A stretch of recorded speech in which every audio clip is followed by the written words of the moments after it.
Presidenta de ADE Comunica, apreciada Estela, presidenta del Consejo de Género de la Federación Internacional de Periodistas, doña María Ángeles San Pedro, amigas y amigos asistentes, muy buenos días a todos. Y como no podía ser de otra forma, mis primeras palabras tienen que ser de agradecimiento a ADE Comunica por haber elegido Benicàssim para ser sede de este encuentro taller, cómo pueden los medios de comunicación acabar con la violencia de género.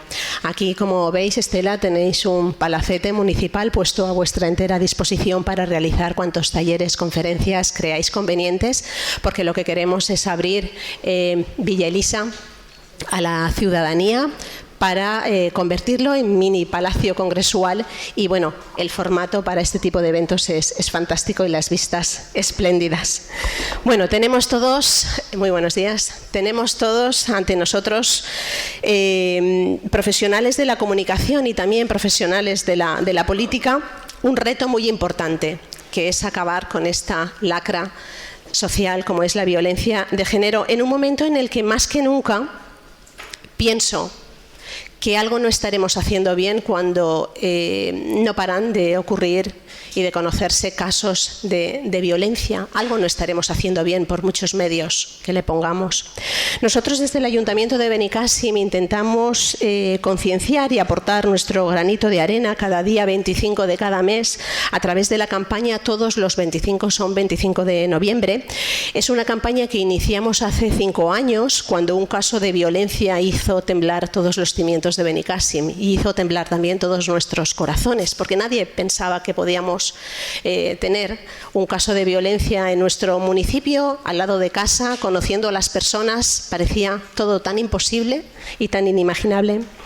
Bueno, pues hoy día 25 supone un orgullo para mí poder continuar la tarea emprendida compartiendo esta mesa inaugural, como no puede ser, con todos ustedes, con Estela y también con María Ángeles San Pedro, y poderme dirigir unas palabras para darles la bienvenida a Benicàssim a todos los profesionales que nos acompañan. Así que bienvenidos a Benicàssim. Como les decía hace un momento, el compromiso que tiene nuestra ciudad con la erradicación de esta lacra social que es hoy por hoy la violencia de género es firme y contundente. No en vano, como también les comentaba anteriormente, desde hace más de 5 años comenzamos la campaña de visibilización, concienciación y educación Todos los 25 son 25 de noviembre, a través de actividades, a través de charlas, a través de talleres, coloquios abiertos a la ciudadanía. Cada 25 de cada mes pretendemos alzar la voz y remover conciencias para movilizar a la sociedad, implicar activamente a cada grupo de interés y animar a que nadie mire hacia otro lado, porque esto es una tarea de todos.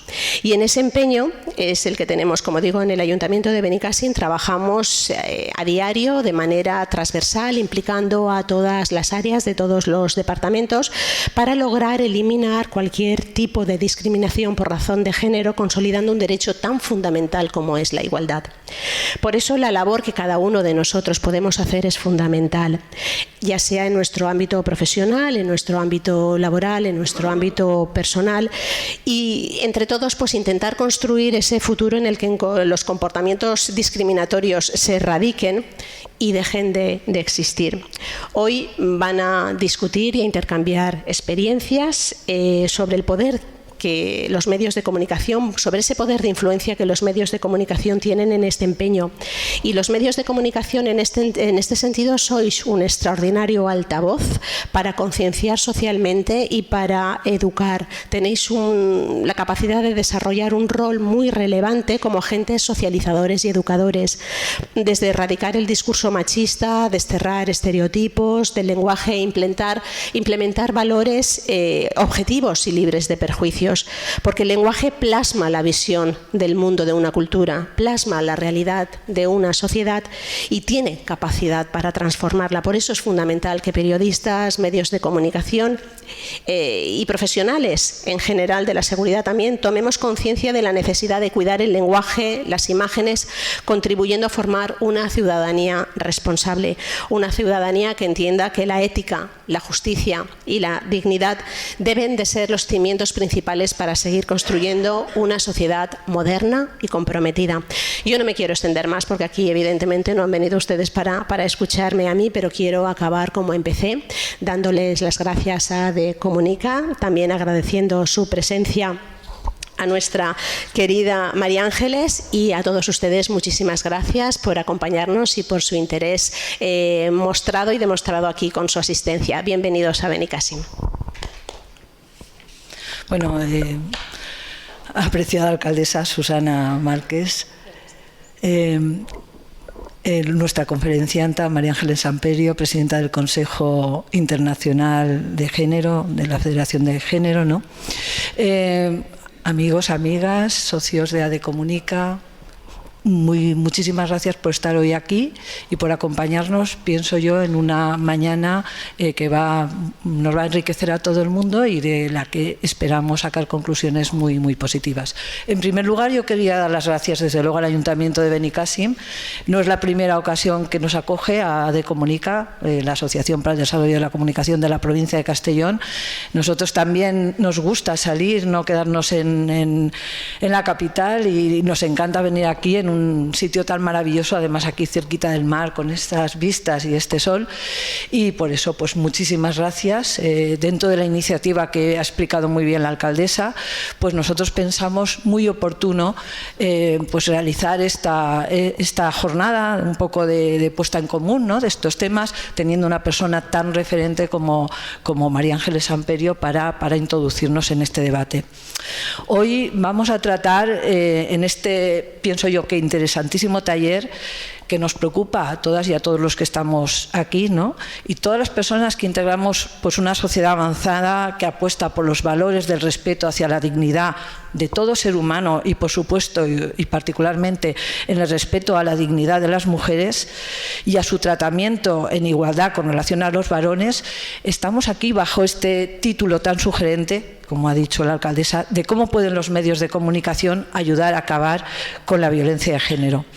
Por eso traemos a la palestra el importante papel que pueden hacer los medios para educar a la sociedad y ayudar a erradicar conductas machistas. Nadie, creo que hoy en día, duda del papel que tienen los medios de comunicación a la hora de abordar esta cuestión. Por eso es muy preocupante los datos que día tras día escuchamos, leemos, oímos, ¿no?, en los medios sobre la violencia que todavía siguen padeciendo muchas mujeres por el hecho de su sexo. Y en este sentido, los datos sobre fallecimiento siguen creciendo pese a las medidas y acciones llevadas a cabo por la Administración. Por este motivo, pensamos que los medios de comunicación debemos tener un especial cuidado a la hora de tratar este problema, y tienen un papel fundamental tanto en el tratamiento de las noticias como en la transmisión de conocimientos que permitan comprender la complejidad de este problema, sensibilizando y formando a la ciudadanía para convertirla en sujeto activo contra los violentos y en aliada de las víctimas, no al revés, evitando así la doble victimización de muchas de las víctimas que padecen en muchas ocasiones. Así hemos podido observar que en alguna ocasión los medios transmiten estereotipos sexistas, a veces incluso se frivoliza con los asesinatos, parece que se culpabilicen a las víctimas, contribuyendo en este caso a perpetuar las causas de la violencia. Y todo ello, algo que nos preocupa, refugiándose en el paraguas de la libertad de expresión. Por eso es preciso que desde el propio sector, se abogue por una comunicación más responsable, en donde se reflexione sobre los estereotipos que sufren las mujeres, los prejuicios y la violencia que padecen, para así poder participar en el cambio social y la lucha por la erradicación de la violencia contra las mujeres. En este caso, la verdad es que en el sector muchas periodistas son conscientes de este importante papel y apuestan por realizar esta comunicación de calidad en cuanto a la información. Por ejemplo, una periodista, Ana Bernal Treviño, indica que la responsabilidad de cualquier periodista, obviamente, es como mínimo respetar el código deontológico, y además, en el caso que nosotros en España tenemos una ley, la Ley Orgánica de Violencia de Género, en esta ley se deja establecidas unas pautas concretas sobre la función de los medios, entre las que están también sensibilizar y prevenir. Bien. En estas jornadas, en esta jornada particularmente hoy, tenemos la oportunidad de contar con la presencia de la periodista del diario Montañés de Cantabria, María Ángeles Amperio, que, como hemos dicho, es presidenta del Consejo de Género de la Federación Internacional de Periodistas y experta en comunicación para la igualdad. Ella nos hablará de ese importante reto que tienen los y las profesionales del periodismo a la hora de informar sobre la violencia de género. Y ya, para un poco finalizar esta breve introducción, quisiera señalar que es muy importante el papel integrador y educador que desde los medios de comunicación se puede dar a estos temas, a los temas de género. Por eso estamos hoy aquí. Y para ello, pues, deben visualizar a la mujer de acuerdo con la realidad en la que vive, es decir, en el siglo XXI, y erradicar configuraciones de la mujer que ya se representan desvirtuadas de la realidad actual y que siguen, en este caso, si se utilizan, reforzando una educación sexista y machista que a nivel simbólico y psicológico producen una carga formativa que no permite el avance hacia una sociedad más justa e igualitaria, lo que a su vez pues da pie a un sexismo permanente en las interrelaciones humanas. Por eso esperamos desde la asociación que hoy saquemos conclusiones que nos permitan avanzar en este sentido y que, bueno, que todas y todos disfrutemos mucho de esta jornada. Muchísimas gracias. Bueno, pues la periodista María Ángeles Amperio desarrolla su trabajo en el diario Montañés de Cantabria, es experta en comunicación en igualdad y, en primer lugar, pues obviamente le agradecemos el esfuerzo de haber venido a acompañarnos desde ahí, desde Santander.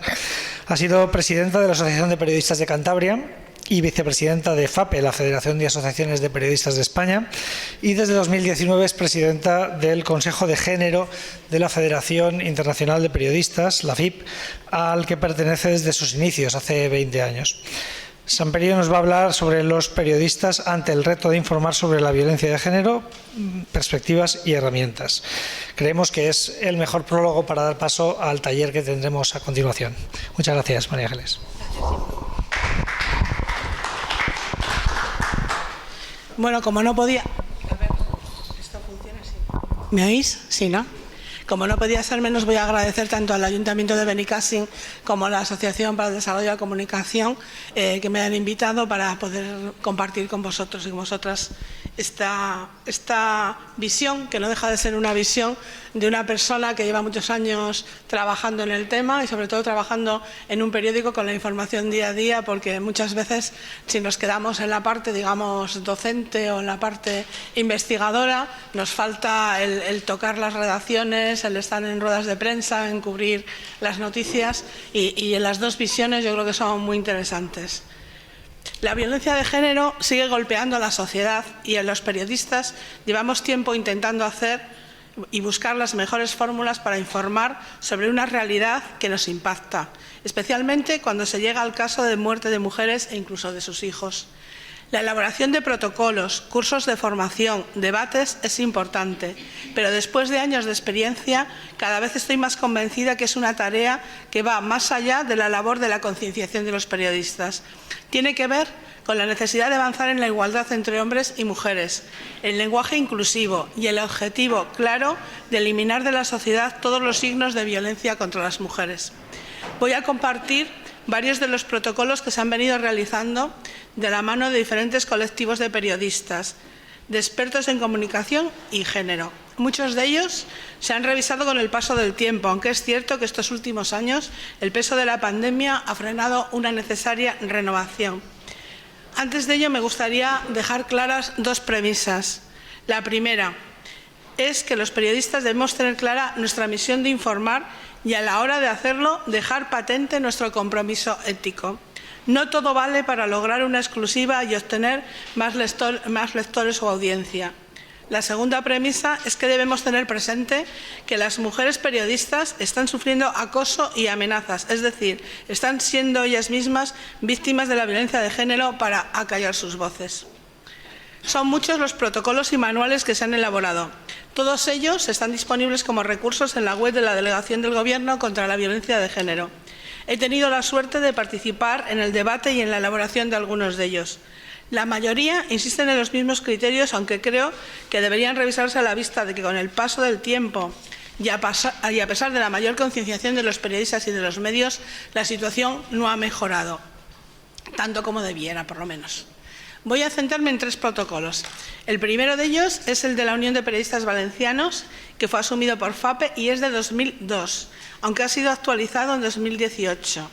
Luego mencionaré otro de FAPE de 2005 y el Manual de Estilo de Radio Televisión Española.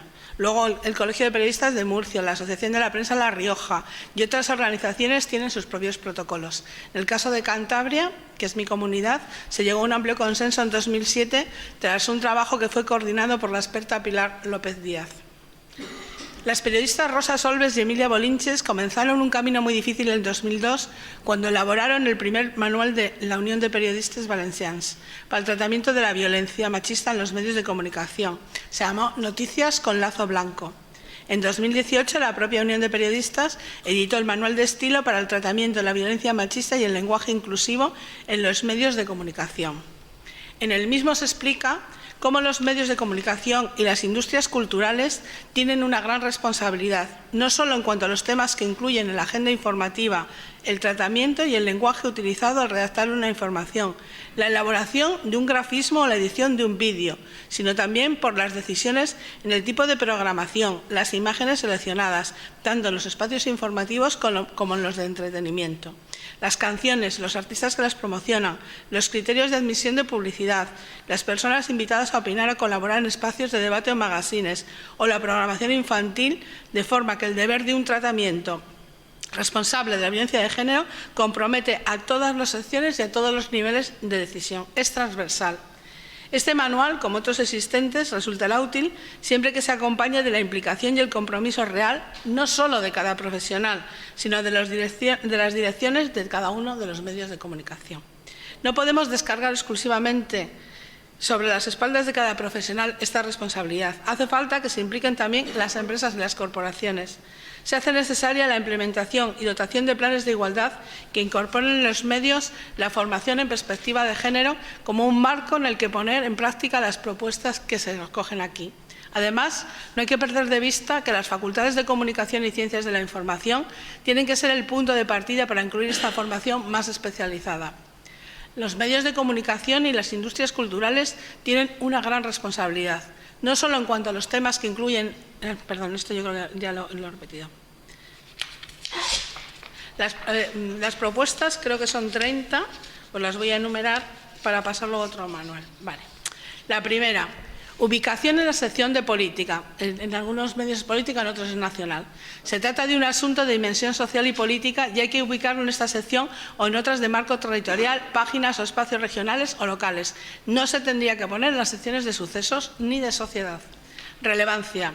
Abriendo informativos y secciones, tal como lo hacíamos con los atentados terroristas. Es una cuestión de máxima gravedad e interés social. Tercero, es necesario ampliar el foco, no centrarse solo en el caso concreto, sino también en la dimensión política y social de la violencia. Cuarto, hay que evitar el tratamiento fundamentado en las emociones y centrar el foco en la significación pública, social y política. Quinto, hay que identificar el caso como uno de violencia machista cuando se confirme y evitar afirmaciones o negaciones precipitadas, así como la especulación sobre esta calificación mientras no haya suficiente información. Así evitaremos rectificaciones y confusiones. Sexto, hay que evitar sensacionalismo. Los detalles morbosos no aportan información relevante ni tienen valor pedagógico. La dignidad es lo primero. Los detalles escabrosos o la tensión emocional, que resultan muy novelescos, no forman parte de lo que tendría que preocupar a la sociedad y atentan contra la dignidad de las personas. Séptimo, las mujeres víctimas de violencia están bajo protección. Se tiene que evitar dar datos sin su consentimiento que ayuden a identificarlas, puesto que las revictimiza y expone su situación ante su familia, la opinión pública, pero sobre todo porque las puedes poner en riesgo. Octavo, se tiene que cuidar la terminología. La violencia machista no es un crimen pasional ni tampoco una lacra social.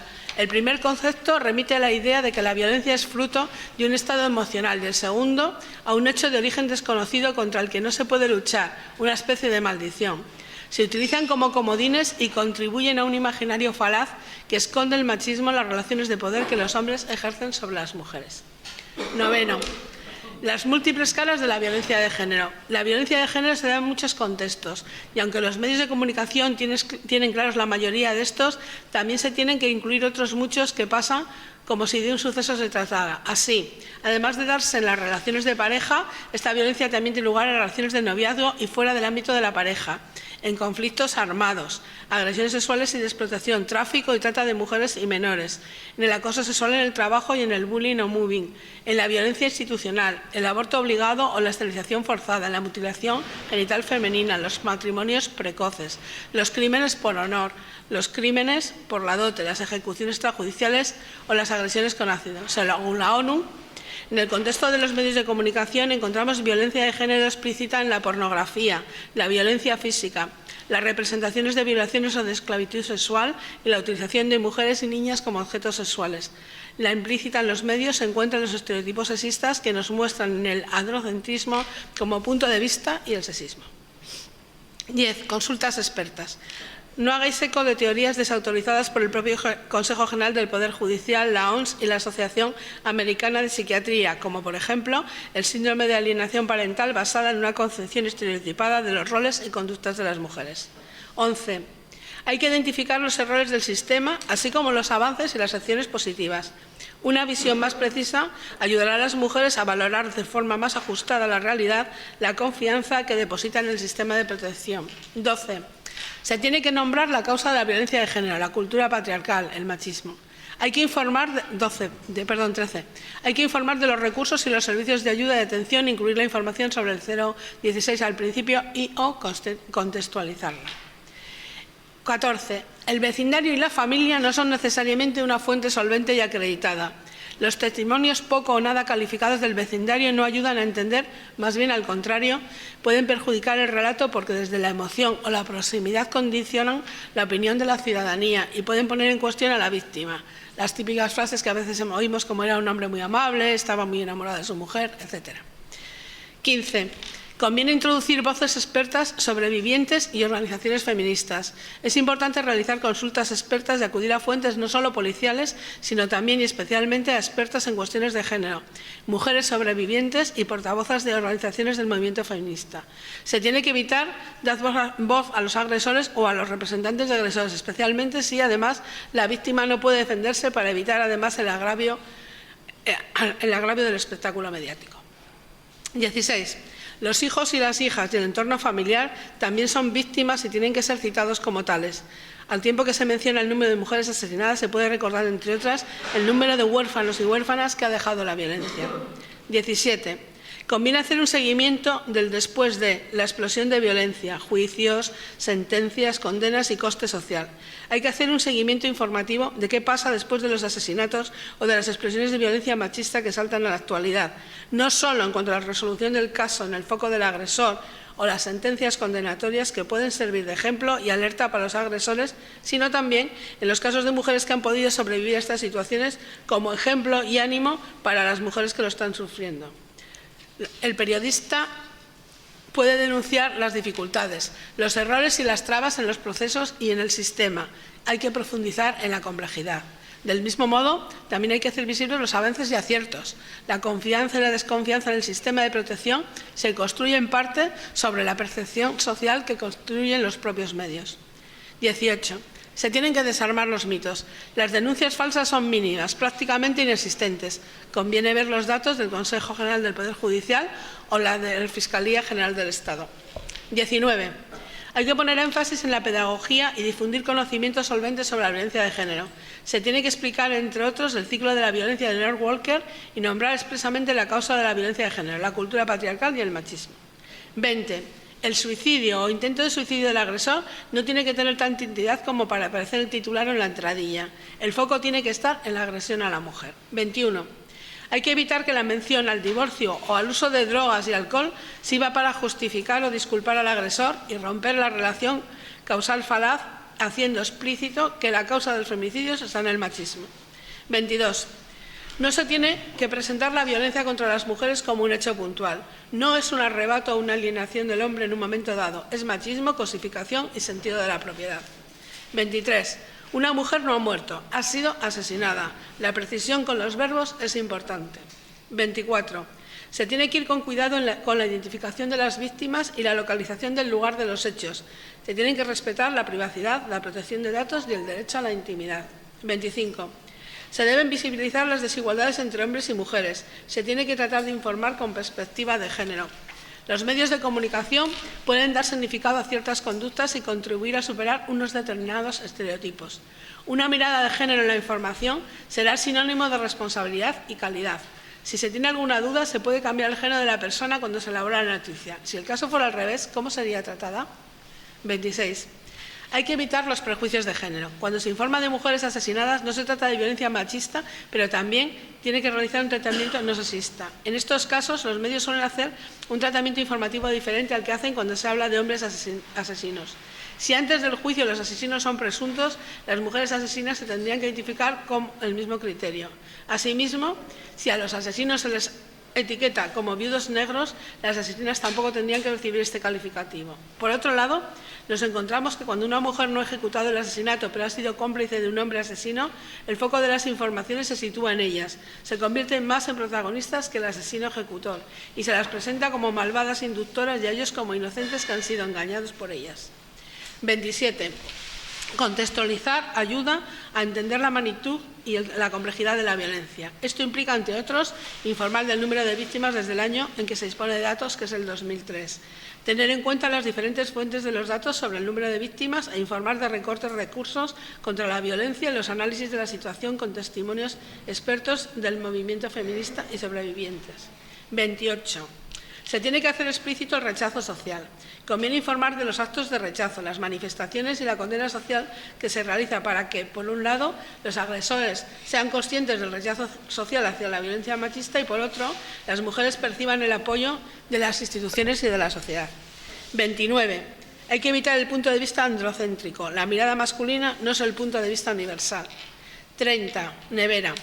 Para un tratamiento más adecuado de los temas de violencia machista sería conveniente preparar previamente algunos recursos que pueden ser más costosos de elaborar para tenerlos preparados en el momento en que aparezca un hecho noticiable de las características que estamos tratando.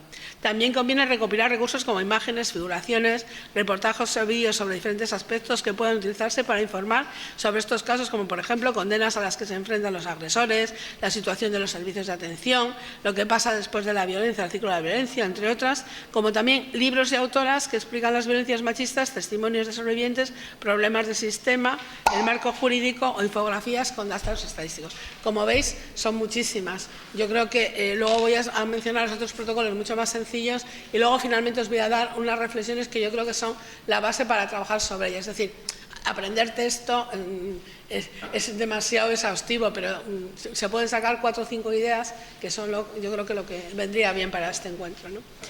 Tenemos luego el protocolo de FAPE, que lo coordinó mi compañera de Ciudad Real, Julia Llévenes, que este es mucho más pequeño. Yo creo que tiene, me parece que son 12. Y luego el de Radio Televisión Española, que me parece interesante porque, como os podéis imaginar, en el caso de las televisiones, las imágenes siempre son más impactantes en los casos, en las informaciones sobre violencia de género. El protocolo de FAPE primero dice que trata la violencia de género como una violación de los derechos humanos y un atentado contra la libertad y la dignidad de las personas. La visualización del maltrato como problema social y con tipificación de delito abre un nuevo horizonte en la opinión pública para sensibilizar en el fenómeno. Los medios deben cumplir aquí el papel social de que gozan en cuanto a que las comunicaciones que lanzan se identifican como mensajes legitimados. Segundo, evitar el sensacionalismo y el morbo tanto en el contenido como en las formas. Los testimonios de vecinos y allegados no son más que un puro morbo sin valor probatorio. Este tema, por ejemplo, ya ha salido, como habéis visto, en el anterior protocolo. Solo la declaración de testigos directos otorga calidad a la noticia. Una cosa es afirmar que se han oído amenazas o gritos o golpes que ayudan a la investigación policial y judicial y otra dar pábulo a especulaciones. El interés social no responde a una descripción dramática, sino que hay que conjugar el deber de informar con el derecho de los ciudadanos a ser informados. Tercero, Hay que contrastar las noticias. Hay que ser honrados y rigurosos y no hacer interpretaciones en las descripciones de un suceso de malos tratos, que hay que elaborar con un vocabulario adecuado y perceptible. Además de las fuentes policiales, judiciales y de la vecindad, hay que obtener información de personas expertas en el proceso de los malos tratos e investigar lo que no se ve. Según las normas éticas periodísticas, hay que diversificar y seleccionar las fuentes de la noticia con opiniones no solo cualificadas, sino con aquellas que puedan proporcionar otra dimensión al relato. 4. No se deben presentar las agresiones a las mujeres como situaciones aisladas, porque se trata de una plaga social que afecta ya a millones de mujeres en todo el mundo.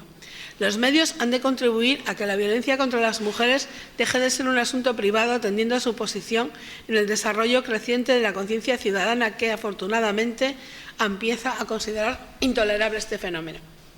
5. Asimismo, los medios de comunicación social deben ejercer su influencia mediática para difundir valores educativos y culturales no sexistas. 6. Los medios deben comunicar un respaldo social hacia las víctimas con la divulgación de noticias sobre mujeres que han logrado librarse de los malos tratos y han rehecho su vida.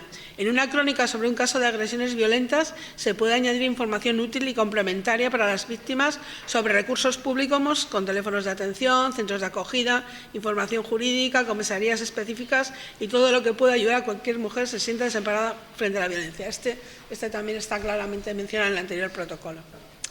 7. Huir de los estereotipos de marginalidad referentes a la nacionalidad, cultura o creencias. Hay que evitar cualquier relación de causa-efecto, tanto en lo que se refiere a la situación sociocultural como a las circunstancias personales de los implicados, porque los malos tratos se dan en todas las clases sociales y económicas. Es contraproducente sesgar hacia grupos sociales concretos y circunstancias determinadas la incidencia de los casos de violencia de género. En el marco de la discriminación positiva de género, hay que procurar no atribuir la presunción de culpabilidad del hombre como maltratador en el ámbito doméstico. También hay muertes de hombres en los procesos de violencia doméstica y otros que sufren maltratos psíquicos y, en menor medida, físicos. 8. No hay que recoger expresiones recurrentes que aludan a la belleza femenina, adjetivaciones o comentarios despectivos porque justifican como normalizadas posiciones machistas amparadas por el poder del hombre sobre la mujer. Hay que incidir en este desequilibrio y contextualizar la información sobre la presentación de los antecedentes y el proceso seguido por la persona agredida. 9. Hay que preservar la intimidad y procurar el anonimato de la víctima, pero la divulgación de su testimonio, cuando recupere la autoestima y decida narrar su experiencia, se convertirá en un mensaje positivo y esperanzador para otras personas maltratadas. Además, su testimonio garantizará el seguimiento de la información, como también habría que hacerlo en otros casos porque no queden como hechos aislados. 10. Los agresores han de ser presentados con un perfil que dibuje su conducta y con detalles que demuestren que nunca tienen justificación, pero respetando su presunción de inocencia. Debe evitarse siempre que las informaciones ofrezcan conclusiones veladas e implícitas sobre hechos antes de que se emita una resolución judicial del caso. 11. Hay que poner de manifiesto que puede haber otros afectados por la violencia. La realidad de los malos tratos es muy compleja y suele ser conocida por las personas del entorno social de las víctimas, que muchas veces pasan de testigos a receptores de las agresiones. 12. Rectificar cualquier información errónea que se haya podido difundir sobre un caso de malos tratos. En caso de equivocación, el medio debe repasar las incorrecciones con la mayor rapidez, sobre todo para evitar la presión psicológica de los afectados. En definitiva, los medios han de tratar la violencia doméstica como un delito y deben desprenderse de toda contribución a crear y reforzar valores y actitudes que nutran la cultura del dominio de las mujeres por parte de los hombres, que hasta hace pocos años era algo natural e inevitable. Como asunto público, requiere para su erradicación la necesaria implicación de los medios de comunicación, pero también de las instituciones y de la sociedad en general. Precisamente, los medios debemos reclamar a la ciudadanía este coste social, es decir, que todas las personas se impliquen y se comprometan a luchar contra el fenómeno de la violencia contra las mujeres. Como veis, es bastante más corto que el anterior, pero básicamente hay 4 o 5 líneas que insisten sobre el tema de los testimonios, sobre la importancia que una mujer que haya sufrido maltrato y no haya fallecido, afortunadamente, pueda, cuando está recuperada, ser también un testimonio. Esto, si veis, ha mejorado mucho, sobre todo en las televisiones, de cuando se empezó hace unos años ahora. Sí que es cierto que las informaciones están mucho más enriquecidas, aunque yo creo que todavía se puede mejorar. Tenemos ahora no os quiero aburrir, pero es que me gustaría, para que por lo menos las ideas, me queda solo el de Radio Televisión Española. en la Televisión Española se realizó en colaboración con el Instituto de la Mujer. Las recomendaciones son: evitar modelos de mujer que lesionen su dignidad. Debe contribuirse a erradicar los estereotipos que atribuyen a las mujeres valores y funciones sociales inferiores a los de los hombres. En cambio, debe ampliarse la representación de las mujeres y mostrar su papel en el desarrollo cultural, político, económico y social. Segundo, respetar la identidad y el dolor de la víctima. La víctima no puede ser mostrada sin su permiso ni en momentos de tensión emocional. Nunca se deben utilizar sonidos o imágenes robados de la víctima. Solo se divulgará la imagen si es consentida, pero no al calor de los hechos, sino una vez recuperados la autoestima y el equilibrio emocional. Vuelve a ser lo mismo. Es necesario reflexionar sobre la conveniencia de mostrar los efectos de los malos tratos y sobre en qué medida puede incurrirse en el morbo. Divulgar las secuelas puede ser una buena herramienta de pedagogía social, pero en todo caso debe prevalecer el respeto a la integridad moral de las víctimas. Tercero, identificar al agresor. Es necesario recordar el deber de respetar la presunción de inocencia y, por tanto, extremar la cautela en esta cuestión, ya que un error de identidad puede provocar consecuencias irreparables. Sin embargo, sí es importante dejar claro quién es el agresor y quién es la víctima. Y más importante aún es definir claramente cómo es el maltratador, su manera de actuar y su comportamiento público o privado, porque ello puede servir para que muchas mujeres puedan tomar conciencia de su situación de riesgo. 4. No confundir el morbo con interés social. Esto se repite.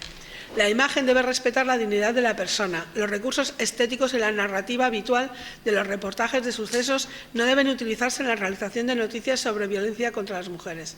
Deben evitarse aquellos recursos de ocultación de las víctimas que den apariencia de criminalización, efecto mosaico, tiras en ojos, disfraces, distorsiones de la voz. Se aconseja utilizar otros medios de estética menos agresiva, contraluces, juegos de sombras, voces en off.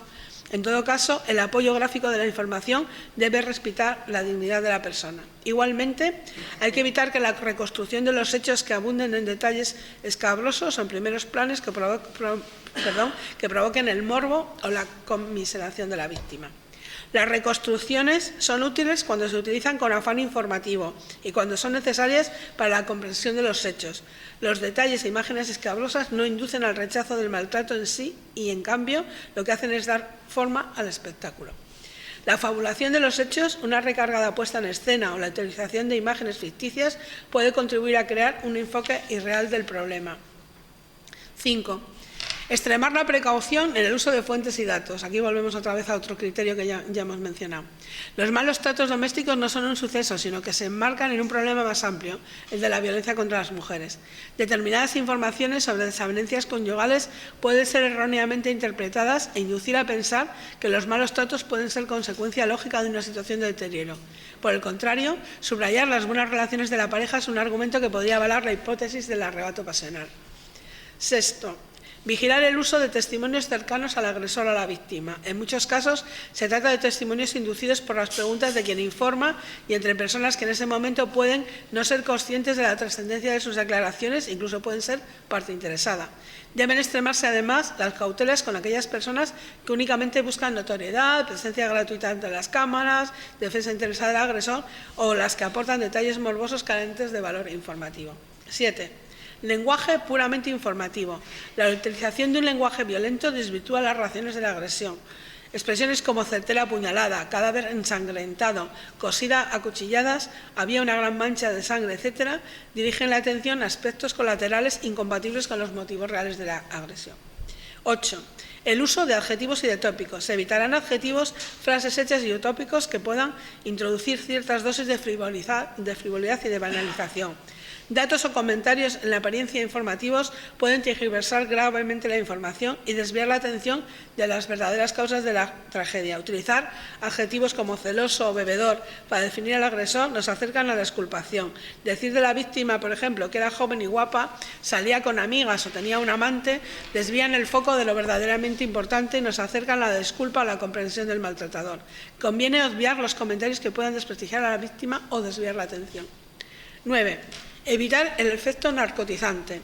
La difusión continuada de este tipo de informaciones puede generar en la audiencia un efecto narcotizante. Para evitarlo, los profesionales deben plantearse tratamientos informativos diferentes y novedosos, evitando fórmulas del estilo de un caso más, otro caso de, y sí remarcando, por ejemplo, los aspectos que podrían haberlo evitado.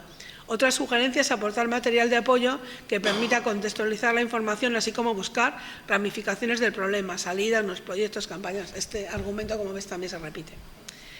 La 10ª, dar información útil. Noticia es un caso de malos tratos con resultado de muerte, pero también lo son las deficientes actuaciones judiciales o policiales, los castigos ejemplares o las víctimas que han logrado rehacer su vida. Es importante complementar la información sobre las circunstancias que rodean cada caso, los antecedentes policiales o judiciales, los incumplimientos de las medidas adoptadas o la asistencia recibida por la víctima, todo ello con el objetivo de alertar sobre los posibles riesgos futuros a que están expuestas las mujeres maltratadas. No obstante, hay que tener en cuenta la influencia que sobre las víctimas puede ejercer un tratamiento alarmista de dichos riesgos, ya que disminuiría su confianza en el apoyo que pueda recibir su denuncia. Por otra parte, promover o participar en campañas de información y prevención ayuda a ubicar adecuadamente el problema. Como veis, os he mencionado 3 protocolos diferentes, pero la idea de los mismos es en todas similar.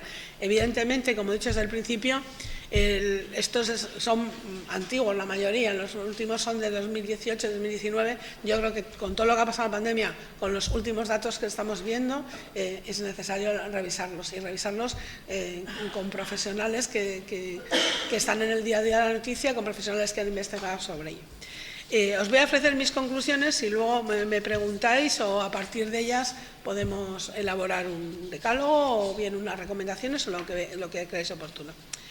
Mi primera conclusión es que hay que tener claro que los periodistas necesitamos enfrentarnos a la violencia de género con una visión ética y con las herramientas necesarias para hacerlo de tal forma que acabe con su existencia. Tenemos que ayudar a la sociedad a acabar con esta grave situación. Segundo, no podemos enfrentarnos a esta tarea si no tenemos libertad para enfocar las noticias con valores éticos. Los medios tienen que apoyar a los periodistas para esta labor de trascendencia social. Tercero, la formación continua de los profesionales y la revisión de los recursos es algo irrenunciable. Además, es necesario que las propias mujeres periodistas vean amparados sus derechos de igualdad, la salarial, la de acceso a puestos directivos. En los planes de las empresas de igualdad que ahora son obligatorios, en las empresas periodísticas con más de 50 trabajadores, esto en muchos planes de empresas, por ejemplo en la mía, ya hay protocolos de acoso y hay una serie de medidas que están empezando, pero que pueden ser importantes para que las personas que realizan la información asimismo se vean amparadas en su tarea. La última conclusión es que las asociaciones de periodistas tenemos que seguir peleando por lograr el ejercicio libre e igualitario de la profesión, pero también contribuir a una mayor visibilización de las mujeres en los medios, no solo como víctimas, sino como parte relevante de la sociedad. Gracias.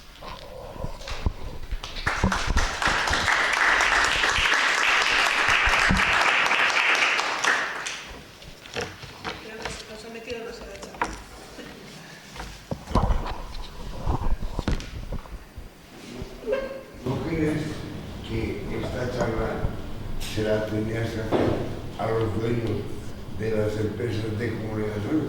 Ya se la hago. Por lo menos a la mía, la demás no me la preguntan. Porque los periodistas están acogidos al empresario y el empresario es el que decide si está bien escrito o está mal escrito. De todas maneras, creo que os he comentado, en algunos de estos protocolos se ha colaborado con empresas. Por ejemplo, en el que se realizó en Cantabria, que ya es antiguo, estaba por una parte el Gobierno de Cantabria, por otro las asociaciones de periodistas y por otro los directores de los medios de comunicación. Y fue interesante por eso, porque el compromiso no fue solo de los periodistas, que parecemos más fáciles de estar en ellos, sino de las empresas. Se ha avanzado mucho, yo creo que se ha avanzado mucho, pero todavía evidentemente hay algunas empresas. Y ahí, por ejemplo, nos vamos al tema de las televisiones, que en el entretenimiento, porque muchas veces se nos acusa a los periodistas de programas de entretenimiento. Bueno, pues sabéis los temas de Telecinco, pues allí sí que hay que avanzar más, es evidente.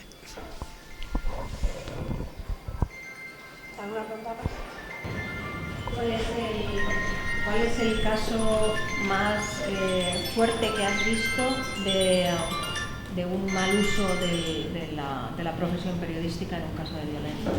He estado revisando, pero en los últimos años, porque antes se han hecho, está por ejemplo Pilar López Díaz, que la he citado, que es una mujer que lleva años en este tema, da unos talleres en los cuales te salen imágenes con titulares. Yo colaboré hace muchos años, estaba Miguel Lorente, de delegado de la violencia de género, colaboré en un observatorio que había y tal, y sacábamos mucho, se sacó de ahí el protocolo de Radio Televisión Española, se mejoró mucho y nos ponía muchos ejemplos, pero ahora mismo no hay ningún ejemplo actual. Yo sí puedo recordar que hace ya como 6 años un compañero que estaba prácticamente en prácticas hizo una información de una mujer asesinada en Cantabria, no sé, me acuerdo si era en Laredo, en Casturdiales, que era prostituta, y entonces se recalcó mucho que era guapa, que era prostituta, que es una de las cosas que se dice aquí no se debe hacer, y al día siguiente algunas compañeras nos reunimos con el director y con el propio compañero para afearle cómo había hecho el enfoque y que sus propios jefes no habían sido conscientes de que daba la impresión de que, bueno, no valía mucho, total, era una mujer que se dedicaba a vender su cuerpo y poco más. A mí, de esos casos hemos vivido muchos, pero en el periódico nos llamó, a ver, el compañero tenía poca formación y ahora mismo sigue trabajando con nosotros y te puedo asegurar que es una cosa que no volvería a hacer, pero en ese momento no solo su responsabilidad, sino la de los jefes que lo leyeron y no hicieron nada, porque tú leías la información y bueno, llamó la familia de la mujer asesinada indignada, y yo creo que con razón. Es un caso que he vivido directamente, ¿no? En los casos de violencia de género, en general, incidimos muchísimo en no denunció, no había denuncias previas. Yo creo que esto es una brecha que tenemos tanto en la ley como en el creer general de las personas, en las creencias sociales, que estamos poniendo la responsabilidad de la denuncia en la persona víctima de los malos tratos. De tal manera que no estamos teniendo en cuenta, ni los periodistas, ni la sociedad, ni los legisladores, que la persona que sufre un acoso, la persona que sufre una violencia de género, lo dejo ahí en violencia, es una persona que entra en un estado de enfermedad, que da igual que sea inmigrante, que sea abogada, que sea médico, que sea presidenta del Tribunal Constitucional. Esa persona está sufriendo, está en una nube de toxicidad, y entonces se le está desfigurando la concepción de ella misma, de su realidad, y hace tambalear todos sus esquemas vitales. Entonces, yo creo que dar un paso adelante, tendríamos todos y todas que dar un paso adelante en ese sentido. En el sentido de que tendríamos que concienciar a la sociedad. Claro, ya está más concienciada, porque de hecho la gente, cuando hay un maltrato, ya no es una cuestión que o como cuando hay un acoso escolar. Los que miran hacia otro lado también somos responsables. Y en esto cada día la gente denuncia más. Pero no se puede poner el foco de la responsabilidad de la denuncia a una persona que no puede denunciar, que no es consciente de su proceso y que jamás podría denunciar porque no tiene ni fuerzas, ni voz, ni personalidad, no sabe ni cómo se apellida. Yo en eso creo que tienes toda la razón. Ya hace poco he visto un debate en televisión sobre ese tema, de la necesidad de las redes de apoyo, porque no solo es que denuncien, es que en muchos casos denuncian, tienen protección y aún así se ha producido el asesinato, ¿no? Pero sobre todo el que las mujeres se puedan sentir bloqueadas, necesitan redes, un apoyo, redes que la apoyen, para que la expliquen los medios que hay, pero también la acompañen en ese proceso en el que no está sola, ¿no?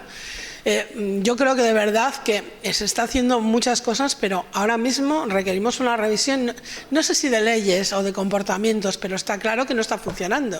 Es evidente que no está funcionando. Sí que es cierto que puede parecer que en España hay más casos que en otros países, pero esto no es cierto. Lo cierto es que en España se visibilizan más y se informa más, porque en muchos países, y no ya me refiero a países de América Latina o de África, no, en países europeos ni tan siquiera hay estadísticas sobre este tipo de asesinatos. Se consideran asesinatos o homicidios normales, no son de género ni muchísimo menos. O sea, en países europeos de toda la vida y con todos los derechos humanos en ejercicio. Entonces, yo creo que no es un problema solo de España, pero en España se ha trabajado. Yo estoy muy satisfecha cuando acudo a foros internacionales, porque sé que en España, a pesar de que todavía estamos viviendo los problemas que tú mencionas y tal, está mucho más avanzado que en otros países de nuestro entorno. Pero, evidentemente, y los datos lo demuestran, todavía tenemos que hacer muchísimo más.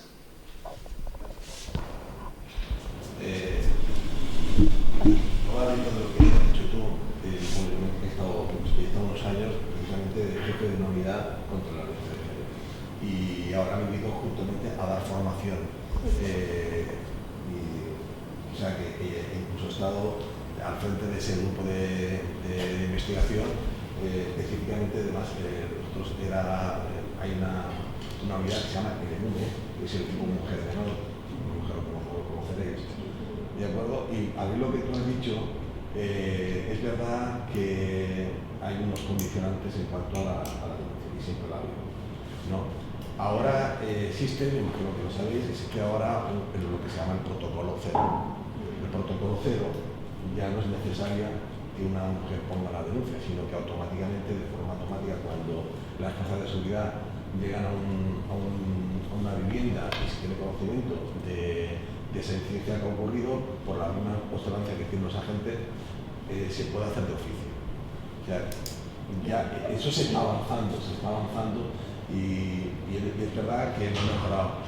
Yo creo que hemos sido pioneros en España con respecto a la violencia de género, y es verdad que, como me has dicho, somos un país que no tenemos una estadística como pueden ser otros países que nos ganan mucho más. Pero ahora ya actualmente, y te puedo contar muchos casos, y aquí el compañero, y te digo ahora justamente, pues también voy por los colegios, en plan director, formando a los alumnos de primaria y de secundaria, y a la propia formación de los guardias civiles sobre el tema de la OSG, y además nos inciden cada día más desde la propia Dirección General de la Guardia Civil de Madrid y desde el Ministerio del Interior, desde el Director de Seguridad, que incidamos en la formación específica de la violencia de género. Y estamos avanzando en ello. Estamos avanzando, y yo creo que estamos dando que todavía nos falta mucho por llegar, efectivamente. Nos falta todavía mucho, pero creo que hemos avanzado. Y ahora, por ejemplo, pues si por ejemplo, o cuando hay una aviso de la violencia de género, y una señora, y puedo contar muchos casos, que no quiere denunciar por muchos motivos, muchas veces por motivos económicos, motivos sociales, hay muchos motivos para no denunciar. Las propias fuerzas de seguridad de iniciativa propia se pueden hacerlo de oficio. ¿Cuál es el problema después que nos encontramos? Nos encontramos con que una vez que se imprimen las diligencias pertinentes, eso llega a la autoridad judicial. Ahí nos encontramos con otro frente, porque evidentemente la víctima tiene que reafirmarse, tiene que ratificar esa denuncia. Y ahí tenemos otro problema. Pero es el problema del sistema judicial que tenemos. Que yo creo que ahí sí que tendría que haber reformas, y ahí sí que yo una lanza a todos vosotros desde el periodismo, de que ahí sí que tenéis una fuerza muy vital para, quizás de una forma condicional, pues al legislador, de una forma o de otra, en el sentido de que se hagan todos los esfuerzos para que posiblemente se puedan cambiar las leyes, porque evidentemente si una víctima no ratifica la denuncia, los jueces, la fiscalía tiene que echar hacia atrás, y muchas veces o quedan en libertad. Disculpe. Perdón, es que tengo dos cuestiones. Disculpe que la interrupción, pero vamos, me parece que la reflexión era interesante y no quisiera ni mucho menos tampoco interrumpirla, pero en el fondo, hay dos problemas, decía. Uno es que casi no le escuchan al fondo, yo estaba al fondo también y lo estaba notando, y otro es que una cuestión de tiempo. Deberíamos ir pasando a reconfigurar la sala, ponernos como, vamos a ver, en círculo, de manera que podamos ir ya compartiendo todos y avanzando en la segunda parte de la sesión, que es el taller. ¿De acuerdo? Gracias.